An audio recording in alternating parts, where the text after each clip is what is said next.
Hi everyone, it's just Mark here from Ocean Grove Osteopathy and Sports Health. Today I'm just going to try and share a few tips with you to help prevent overuse injuries in our younger athletes.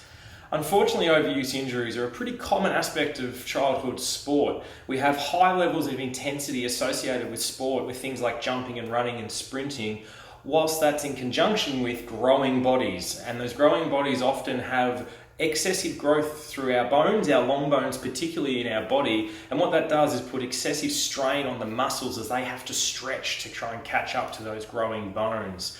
Those two things coupled together can lead to problematic pain at some pretty common areas throughout our body.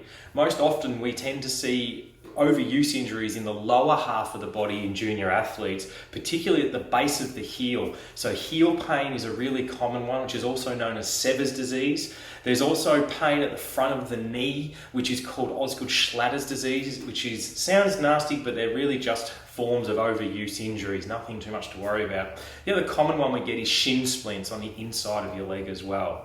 So today I'm just going to quickly run through a few things that I encourage all junior athletes to try and do to help minimise the chances of these injuries occurring. So number one, and the most important thing of all of this, is rest. A lot of our kids love to do lots of exercise, which we certainly encourage, and it's great for them to do. But ultimately, growing bodies and any athlete of any age needs to have rest to allow the body to appropriately heal from what they've been doing.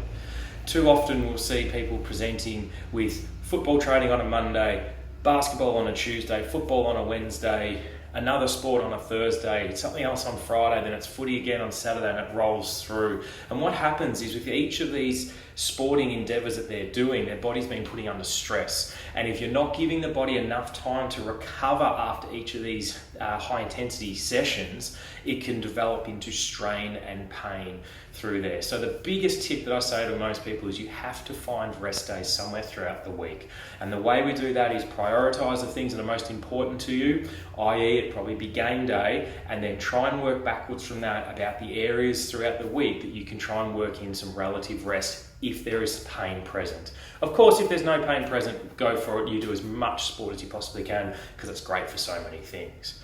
Number two is making sure that we have a really good warm-up and that we're doing a warm-up that is specific to the sport that we're participating in. So if we're using football as an example, some of the movement patterns that we need to do throughout football involve bending down to get the ball, jumping to get the ball, sprinting and kicking. So therefore our warm-up needs to mimic those actions in a gradually increasing intensity until we get ready to perform. What we see is about 40-50% of injuries occur in the first 4 to 5 weeks of the season when players go from not much training to high intensity training and games through. So what we encourage is to, when you're doing a warm-up, even at a young age, under 10s, 11s, 12s onwards, that we do things like some gentle jogging, a little bit of bounding maybe, a few high jumps, a few ground touches. We call these a dynamic warm-up, and it basically primes the body to get ready for the activity it's about to do. It's the same as we would never encourage someone to get out of a car after driving for an hour and try and do a 100-metre sprint as fast as you possibly can. It's a recipe for disaster. The same thing goes with young kids and athletes. Whilst we're getting ready for sport, we need to get our bodies ready. Following on from the game and our warm-up, what we really need to focus on is number three, which is regular stretching throughout the week. So stretching before and after a game is very important, but it's that regular stretching throughout the week that is going to help try and alleviate some of that tension and strain from those problematic areas. Really, really simple stretches like a basic calf stretch to take pressure off the base of the heel, done every day throughout the week, whilst the person is symptomatic, of course, is something that can help drastically reduce the pain around the heel particularly.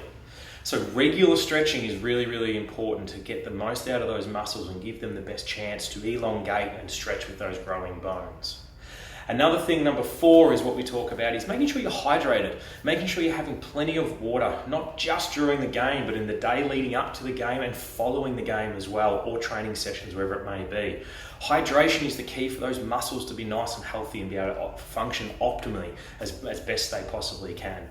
If you are low on water, often we can end up with cramping and different other things associated with that. So make sure we get lots of water into us and stay hydrated throughout there.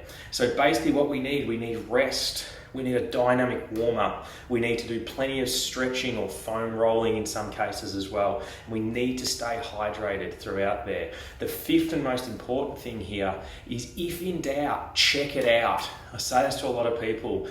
If you have pain, if you have, especially in those common areas of the base of the heel and the front of the knee, on the inside of the shin, or anywhere else sort of through there that's lingering for longer than it should be, get it checked out. And what we can usually do, coming to see a health professional like me and my team, is we can assess it, give you the accurate diagnosis, and then give you the best management to try and ensure that hopefully you don't miss anywhere near as much time as you may need to if those injuries progress to get worse and worse. So the best thing we can say is get it checked out early, and usually we can find a way to keep you out on the park and get you doing what you enjoy doing the most. Hopefully those things give you a little bit of an insight into some of the common things we do to try and advise people around helping with overuse injuries.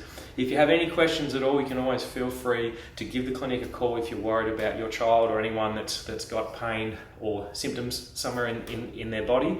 And hopefully we don't have to see you in the clinic, but if we do, we can certainly help you get back out onto the field doing what you love best. Okay, thanks very much.